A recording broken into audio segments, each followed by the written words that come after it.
Gabriel nous revient avec ce dictionnaire, Pensée corsaire, qui pourrait s'apparenter à nous Français, à une sorte de vue de droite, Alain de Benoît ou un Pourquoi nous combattons de Guillaume Faye, sauf que Gabriel ne s'est pas laissé berner par les sirènes arabo-musulmanes pour l'un ou américanistes pour l'autre. Il a conservé une attitude et un raisonnement européocentré. Ce dictionnaire est donc une arme, une boussole pour nous, militants identitaires, nationalistes, vous appelez ça comme vous voudrez. Et on va donc essayer d'avoir une petite discussion au sujet de ce livre et au sujet de l'Europe et de l'Italie, la France à l'heure actuelle. Alors la première question que j'aimerais te poser, c'est toi, je vais m'asseoir du coup. Donc ça serait plus là, pour le coup sur la forme tout d'abord et pas sur le fond. Pourquoi ce titre Pensée corsaire? Pourquoi corsaire? Et pourquoi sous la forme d'un dictionnaire? Oui, bon d'abord une chose, je suis pas l'initiateur des occupations, tout le monde continue de me faire, de me rendre positivement responsable, mais c'est pas moi, c'est Jean-Luc qui est l'initiateur des occupations. Je le suis avec beaucoup d'intérêt et de soutien, mais il faut pas prendre des médailles qu'on n'a pas. Bon, très bien. Pour commencer. Alors, par la suite, pourquoi corsaire? C'est parce que,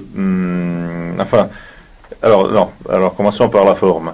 Je crois que il y a beaucoup de choses qui ont été complètement brouillées dans le réflexe de l'extrême droite qui n'a rien à voir avec le fascisme. Parce que l'extrême droite est quelque chose de terminal, le fascisme est quelque chose de vivant. Donc, depuis qu'il y a une extrême droite, toutes les choses vivantes ont été brouillées, mélangées entre elles. Alors, je crois que dans la mesure où on peut essayer de retrouver le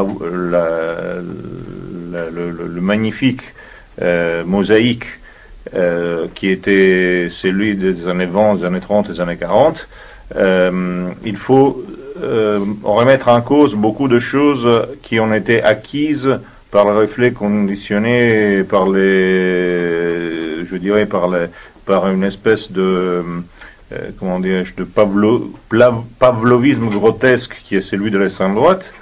Mais pour pouvoir essayer de refaire ceci, peut-être la meilleure façon, ce n'est pas celle de faire philosophie, chimie, géopolitique, blablabla, essayant d'en faire un truc hyper lourd, plutôt de le rendre le moins dur possible, le plus spontané possible, et aussi donc si on le départage de façon qu'en cherchant, même en lisant un biais, on peut trouver une étincelle de ci, une étincelle de là, ça marche beaucoup plus. Alors j'ai essayé de mettre un peu tout ce que j'avais dans la tête, soit à niveau de personnages historiques, de personnages de la littérature ou de l'art, soit à niveau même de thèmes comme l'euthanasie ou comme l'antisémitisme, enfin un peu de tout. Et voilà la raison. Corsaire, pourquoi? Parce que en même temps, évidemment, je n'ai pas l'intention de faire une recherche intellectuelle de ceci ou de cela. Je cherche toujours seulement des arguments et des voies pour la bataille. Alors, je pense que aujourd'hui, nous nous trouvons dans une situation très particulière à niveau international, mais à niveau social, etc.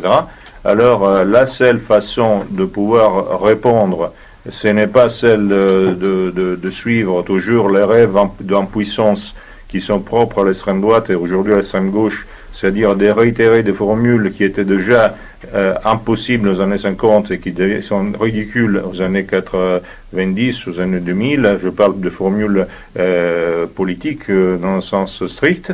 Donc il faut chercher de trouver une solution différente qui par rapport à tout ce qui bouge, je trouve que il y a quand même un exemple très particulier qui a été donné par les corsaires au XVIIe siècle, qui ont démontré une énorme capacité de d'être à la fois guerrier, politicien et homme libre, et homme capable de se donner une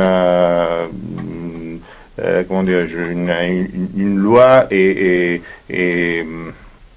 une organisation. Je pense alors que on peut d'une certaine manière regarder à cette façon de faire et aussi reprendre quelques symbole même mental de ce qui était l'époque des corsaires. En plus, c'est important parce que c'est aussi la différence entre le mythe et l'utopie. L'utopie, c'est justement l'île qui n'est nulle part.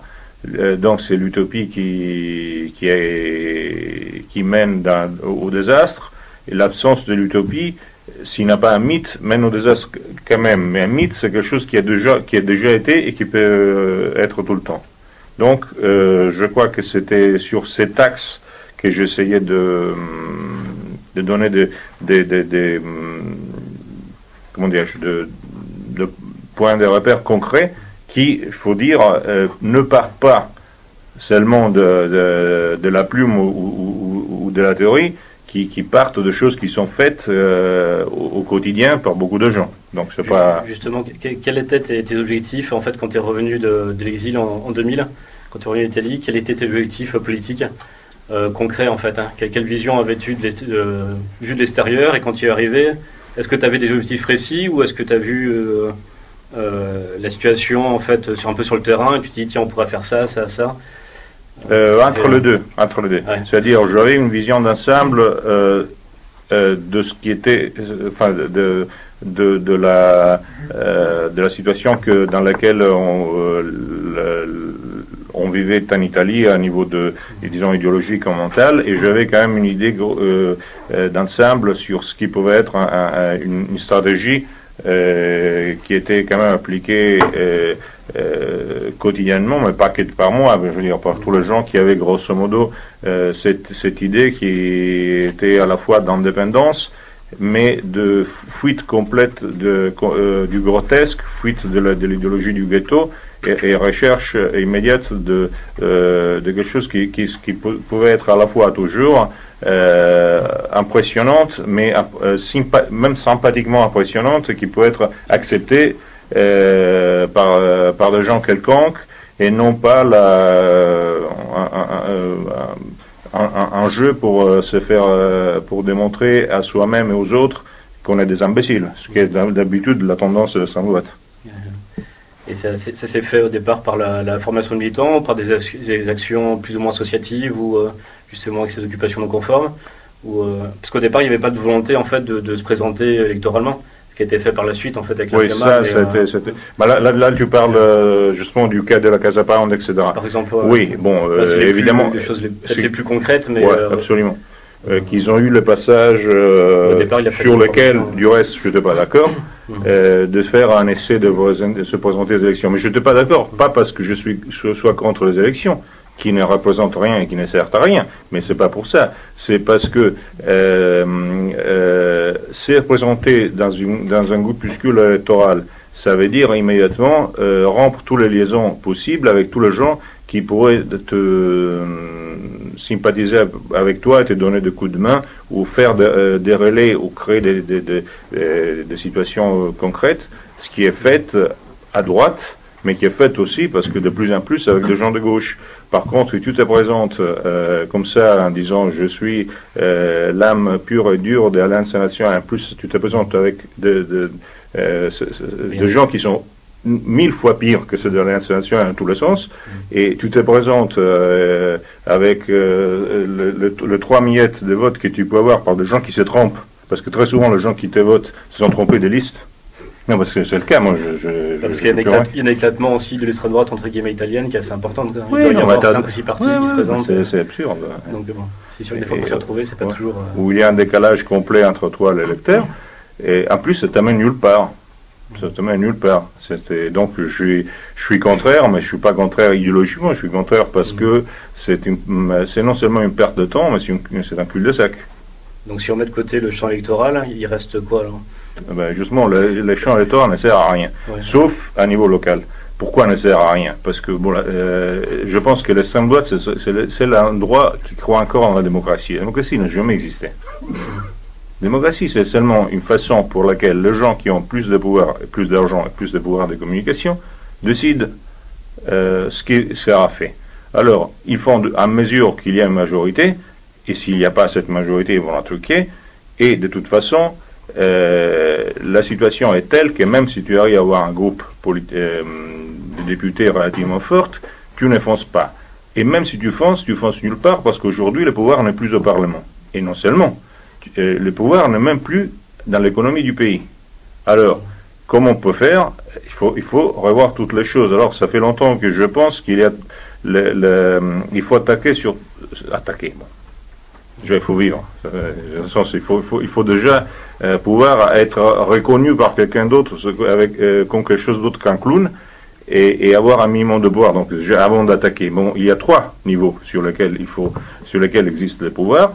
Il y a un niveau local, donc c'est très important la localisation, et la localisation est plus importante à la limite dans le pouvoir, dans des listes civiques que dans des listes de couleurs, parce que la liste de couleurs empêche immédiatement beaucoup de gens qui te voteraient de te voter, alors qu'une liste civique, ils te font voter quand même, mais si tu es bien connu tel que tu es, ce n'est pas une question de se masquer. Il y a un deuxième niveau de pouvoir, qui est un niveau de prise de pouvoir, mais la prise de pouvoir ne veut pas dire aller attaquer la Bastille. La prise de pouvoir, ça veut dire bâtir un pouvoir. Bâtir un pouvoir, ça veut dire faire de l'argent, faire des lobbies et créer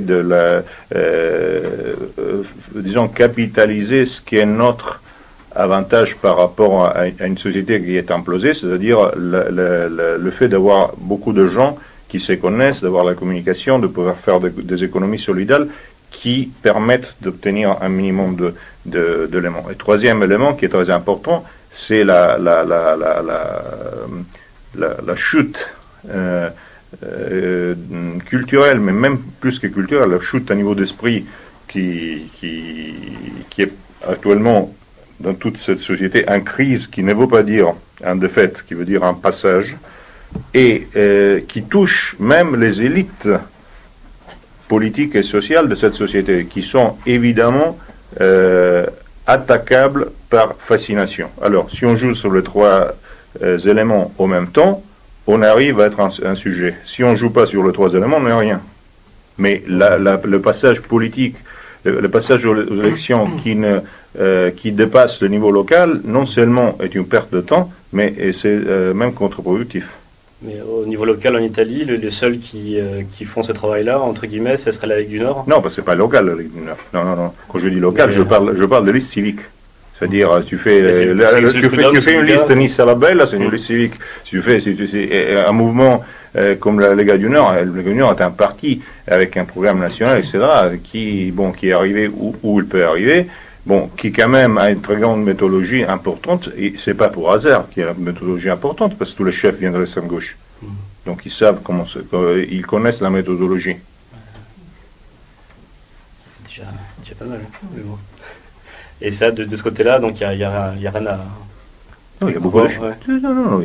Alors, justement, quand tu te poses comme sujet, et qui n'est pas en compétition avec d'autres sujets, mais qui est sur un autre plan, à niveau de qualité ou à niveau surtout de désir, quand tu ne désires pas ce que les autres désirent, et tu peux apporter aux autres ce que les autres désirent sans que les autres ne te dérangent pas, à ce moment-là, les liaisons s'ouvrent. Donc, tu as beaucoup de passerelles avec plusieurs personnages de l'Alliance nationale, de la Lega Nord, de Forza Italia et même de gauche.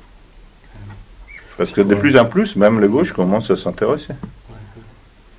Pour revenir sur le fond aussi, je me fais l'avocat du diable, mais bon, c'est comme ça qu'on peut débattre un petit peu. Mais le diable marche avec nous, donc. Aussi, donc... Et est-ce qu'il n'est pas dangereux, et même presque contre-productif, d'allier dans ce même livre des concepts novateurs, futuristes ou même arco-futuristes, comme dirait Faye, et après quelques réflexions qui rappelleraient les heures les plus sombres de notre histoire, comme dirait l'autre? On a l'impression des fois qu'il y a un décalage entre des innovatrices et une certaine nostalgie. Il y a forcément ce décalage, mais je pense que l'un sans l'autre ne marche pas. C'est-à-dire, ne marche pas. Je veux dire, si on s'occupe de... si on prend nos racines et on commence à parler de nos racines en disant qu'est-ce que c'était beau, ça sert à rien. Si on commence à jouer les futuristes sans avoir les racines, sans savoir exactement ce qu'on veut, donc c'est la question du mythe, on devient utopiste et déraciné. À ce moment-là, ça sert à rien.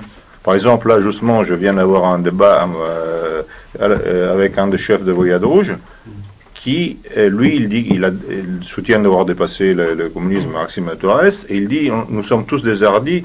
Les hardis, ce sont ceux de la Première Guerre mondiale. Nous, les hardis de gauche, vous hardis de droite. On part de maintenant, on part à zéro. Mais non, on part à zéro, on part jamais à zéro. Je veux dire, ça, c'est de la Parce qu'eux n'ont pas de passé, peut-être, pour ça, non? Oui, qui veulent partir de zéro. Oui, mais nous, si on commence à raisonner de cette manière, on arrive, comme tous les gens qui ont raisonné de cette manière, nulle part. Et si on oublie ceci seulement pour rester dans le culte du passé, on part pas. Donc je pense que c'est indispensable que les deux marchent ensemble. Et ça risque pas de freiner certaines personnes qui seraient intéressées par les choses concrètes que vous faites. Oui, mais attends, mais ça, ce n'est pas un programme de. Non, là, c'est moi qui parle. Donc, on peut freiner des gens, et encore, je ne sais pas, parce que. Disons que c'est une façon de faire assez courante en France, peut-être pas en Italie où vous êtes plus ouvert et moins intransigeant, mais je sais que. On l'a vu suffisamment, notamment avec Le Pen, avec ses fameuses phrases, etc. Il représentait les mythes aussi que Le Pen en tant que tel, et pas le Front National, mais du coup, on a en profité pour englober tout ça. Oui, mais je ne me présente pas aux élections. C'est vrai. Donc, donc je peux me permettre d'autres choses. Et encore, les gens qui me connaissent un temps qu'un représentant de centre-droite radical qui a frôlé la lutte armée. Donc, ça serait beaucoup plus bête de jouer en faisant le demi-masqué. C'est beaucoup mieux de faire d'une façon plus, évidemment, un petit peu ironique et décontractée. Le hyper méchant qui n'est plus méchant parce qu'il n'a pas envie d'être méchant, mais qui pourrait être coquet quand même, qui est autre chose. Je pense que je vois, quand tu te trouves en relation quelconque avec des anciens ennemis, qui ne sont pas que de gauche, ils apprécient beaucoup plus de gens qui font comme ça que de gens qui commencent à essayer de trouver une solution démocrate pour dire sans dire. Donc, je pense que au contraire, c'est plus efficace.